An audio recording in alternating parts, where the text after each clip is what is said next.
سلام دوستان، امیدوارم عالی باشید. اگه به دنبال یه تکنیکی هستی که بدون نیاز به دیگران بهترین محصول خلق کنی، با یادگیری این 3 مهارت همراه من باش.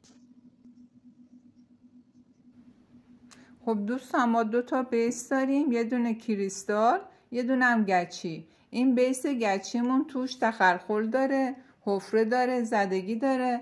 اول باید ما اینو ترمیم کنیم.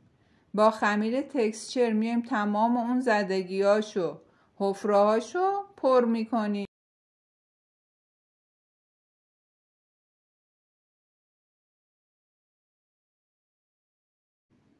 بعد نیم ساعت زمان میدیم تا خمیر تکسچرمون خشک بشه. بعد به وسیله سنباده پرداختش میکنیم. این یکم زمان بره، ولی خب قالبی که ازش درست میکنیم میتونیم بارها و بارها ازش استفاده کنیم و خروجی خیلی خوبی داشته باشیم. اگر به یادگیری این مهارت علاقه‌مندی، سابسکرایب کن تا نکات آموزشی قالب سازی رو بهتر از بقیه یاد بگیری. زنگوله رو هم بزن تا از آموزش‌های جدید با خبر بشی. این بیس‌های ظریفی هستن. ممکنه همین سنباده خودش باعث خش و خط روشون بشه. بعد اون خش و خطا هم توی قالب سیلیکونی که میخوایم ازش درست کنیم میفته. قالب سیلیکونی جوریه که همه زوایای تو خودش نشون میده. سعی کنید از سنباده نرم برای این بیس‌های ظریف استفاده بکنید تا آسیب نبینن. بعد از اینکه تمیزش کردیم و همه غبار روش تمیز کردیم، به وسیله پرایمر میایم ضد آبش میکنیم. تمام قسمت‌های این بیس گچیمونه با پرایمر آغشته میکنیم که یه حالت ضد آبش میده. حتی میتونید به وسیله اسفنج هم این کارو بکنین که کارتون سریعتر باشه. نیم ساعت زمان میدیم تا این پرایمرمون خشک بشه. برای بیسامون حوضچه درست میکنیم به وسیله مقوای پشت روغنی. دوستان، آموزش کامل ساخت قالب سیلیکونی رو لینکش تو دیسکریپشن میذارم براتون، حتما بریم ببینینش. از 0 تا 100 رو گفتم. مقوای پشت روغنیمون رو جوری برش میدیم که سمت روغنیش به سمت بیسمون باشه. این کمربندی دورش هم به همین شکل. 1 سانت ارتفاع میدیم از بیسمون به کمربندی و 1 سانت هم فاصله. تو برشمون باید به این دقت کنیم. با چسب حرارتی میچسبونیمش. سعی کنیم 2 بار چسبتون رو تکرار کنیم که سیلیکون ازش نشت نکنه، چون سیلیکون یه ماده روونه، راحت از یه جای حفره چیزی پیدا کنه نشت میکنه. بیس گچیمون هم به همین شکل براش حوضچه درست میکنیم. اونم کمربندی که براش درست میکنیم 1 سانت بلندتر از بیسمون باید باشه. فاصله کمربندی تا بیس هم نیم سانت تا 1 سانت. با چسب حرارتی میچسبونیمش. خب 2 تا بیسمون حوضچه هاشون رو آماده کردیم. حالا میریم سراغ سیلیکونمون.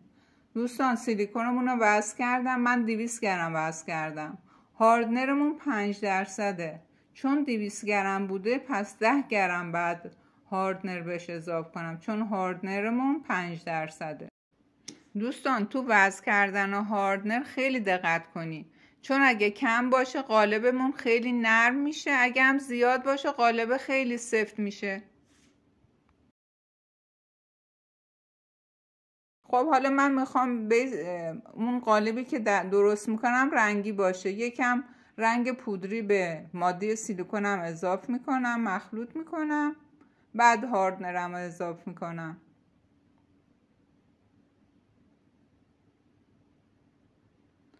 وقتی که هاردنر رو اضافه میکنیم 3 دقیقه زمان داریم که این هاردنر رو با سیلیکون مخلوط کنیم. به تمام قسمت های سیلیکون باید هاردنر برسه، وگرنه یه سمتش نرم میشه یه سمتش سفت میشه.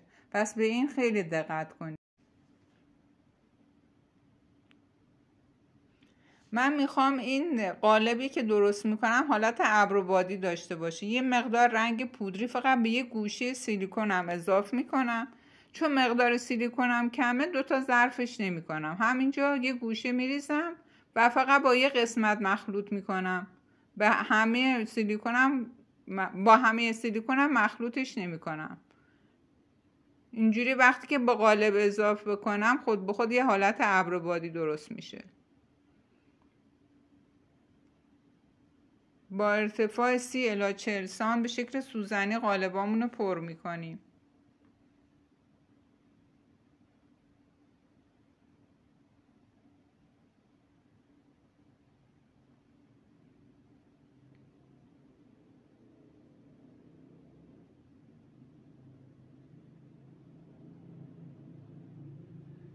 دوستان اینجا بهتون یه آموزش بدم که اسمش آموزش اقتصادی صرفه‌جویی توی سیلیکونه.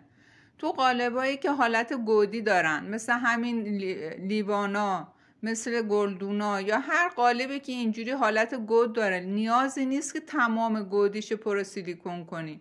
ما حدود 1 سانت کفش سیلیکون میذاریم و بقیه سیلیکون به دیوارهاش، به دیوارهای خارجیش وارد میکنیم. بعد بهتون میگم چه کار کنیم تو مرحله بعد. حبابگیریشون رو انجام میدیم.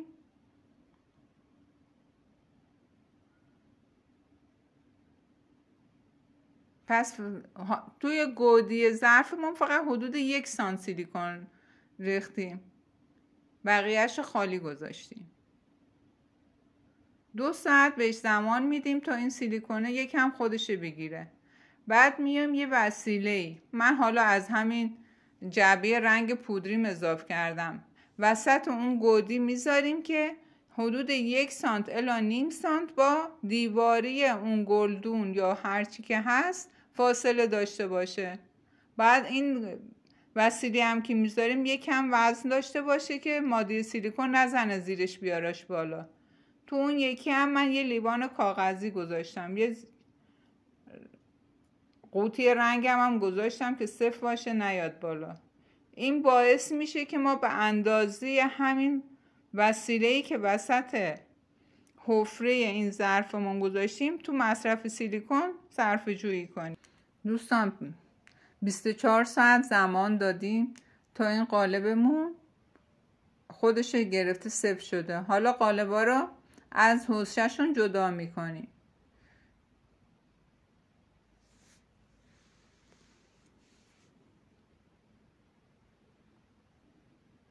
همیشه هم از کف قالب شروع کنید به جدا کردن حوضشه ها.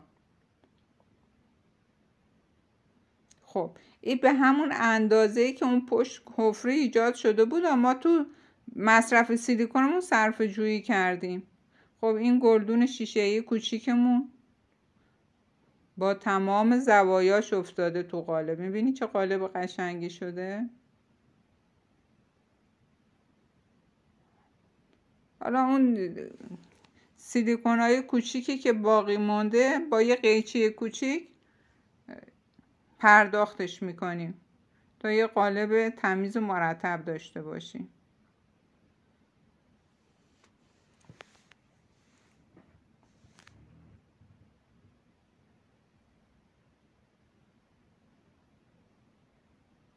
یه قالب قشنگ منعطف گیرمون اومده، خیلی خوب شده.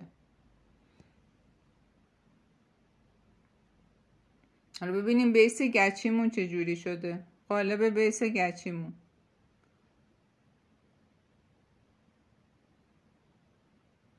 اینم یه جاوارمریه که میتونیم به عنوان گلدون هم ازش استفاده کنیم، گلدونای کوچیک.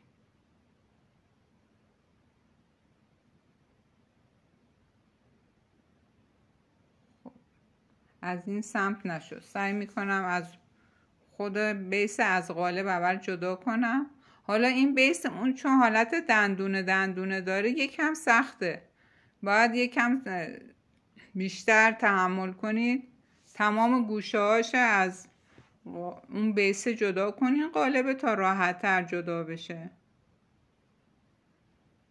ببینید این قالبمون چون انعطاف پذیریش خوبه راحت ما میتونیم این کارو باش بکنیم. ببینید تمام زوایای اون جاوار مریم افتاده.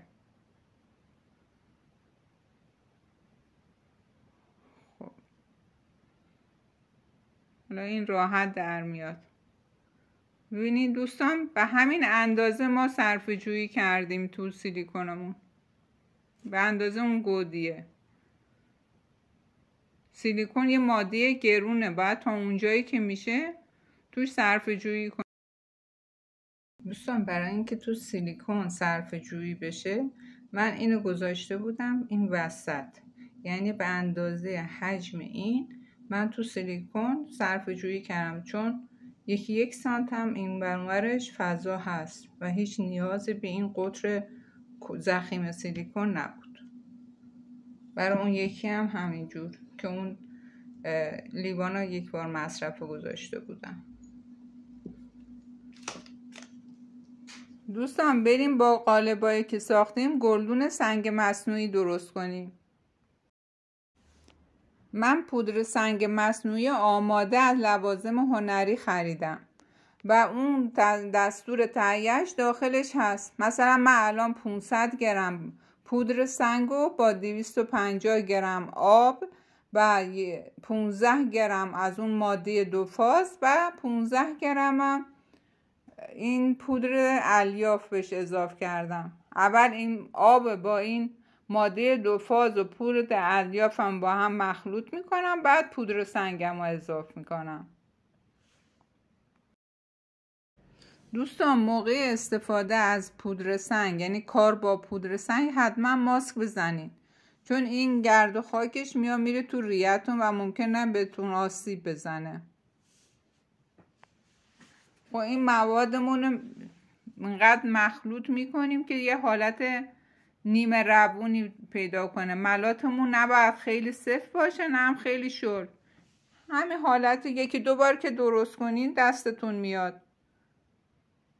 حالا من میخوام 2 رنگ بشه، این گلدونایی که درست میکنم 2 رنگ باشه. یه مقدار از این ملاتم توی یه لیوان ریختم، بهش رنگ اضافه کردم که وقتی که میخوام به قالب اضافه کنم همزمان 2 تا رنگ بهش اضافه کنم تا یه حالت ابر بادی در بیاد. بچه ها اینجاش خیلی حال میده. با قالبایی که خودمون درست کردیم داریم گلدون درست میکنیم. نتیجه کارمون باید خیلی قشنگ باشه.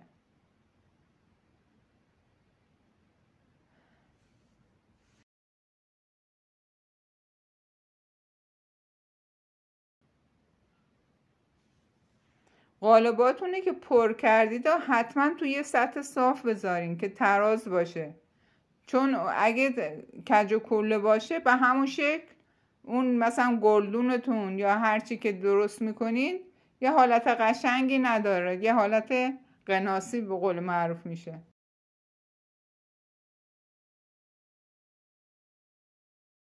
خب 2 ساعت صبر کردم، حالا گلدونامونو در میارم. اینا رو من از اضافه همون ملاته ریختم تو این قالبای فانوسی. گلدونای کوچیک و جاوار مریای قشنگی شده، خیلی قشنگ شده، طرش خیلی قشنگ شده. حالا بیایم قالبای خودمون که با دست خودمون ساختیم در بیاریم ببینیم چه شکلی شده.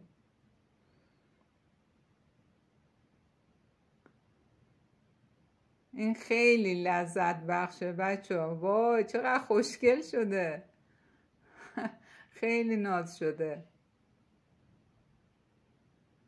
آره اینم از 0 تا 100 خودمون درست کردیم دیگه. خیلی قشنگ شده. خب حالا اون گلدون کوچولو همون ببینیم چی شده. این تیکایی که روی قالب میمونه راحت کنده میشن، نگران نباشین. بعدش هم فوقش یه سنباده نرم میزنیم. وای اینم ناز شده. این گلدون کوچولوه خیلی قشنگ شده. خب اینم نتیجه زحماتمون. محصولات عالی. اصلا حبابم نزده بچه ها، هیچ کدومش نه حباب داره نه حفره‌ای توش ایجاد شده، همش صاف و صیقلی و قشنگ در اومدن. مرسی به خودمون. دوستان برای خوش شدنشون یه جوری باید قرارشون بدین که از بالا و پایین هوا بخورن تا 24 ساعت. زمان مکسمون تمام شده، شروع میکنیم به سنباده کشی و تمام زائده های روی بیسامون رو از بین میبریم تا یه بیس یه دست رو تمیز داشته باشیم.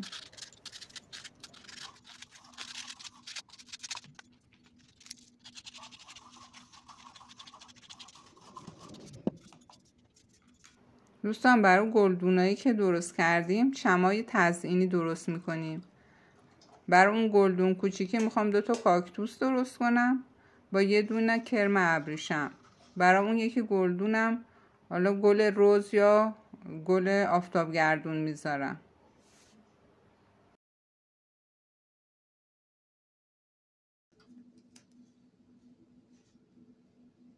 قالب کاکتوسامون چون شکاف داره دورش کش میندازیم که پارافین ازش نش نکنه.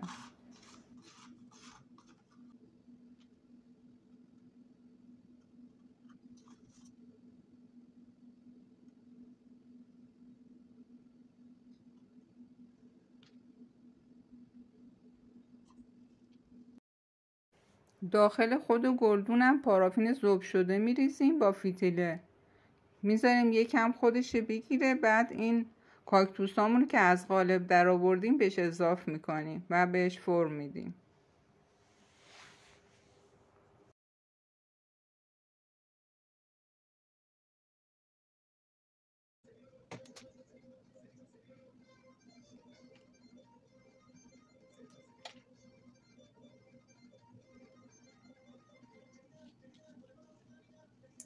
دوستان نباید بذاریم پارافین زیاد سفت بشه، هنوز باید گرما داشته باشه که بتونیم این کاکتوسامون رو توش نصب کنیم. اگه یه موقع سفت شد با سشوار گرمش کنید تا یکم نرم بشه که بتونید این تزییناتش روش قرار بدید.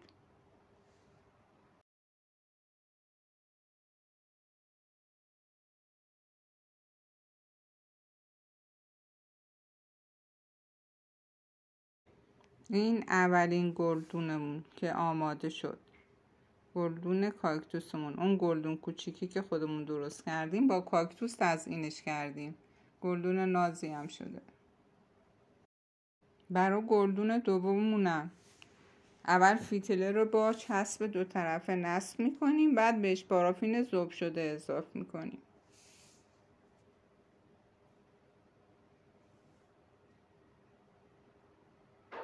دوستان با لایک کردن، سابسکرایب کردن و اشتراک گذاشتن این ویدیوها به کانال کمک کنید، چون یه کانال آموزشی رایگانه تا هر که دوست داره به دستش برسه.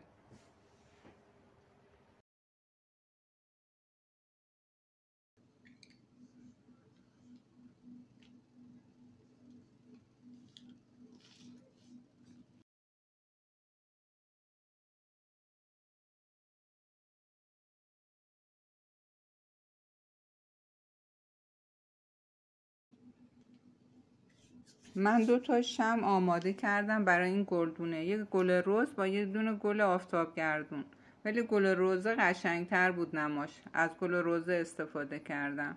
اینم نتیجه کارمون که خیلی هم زیبا شدن.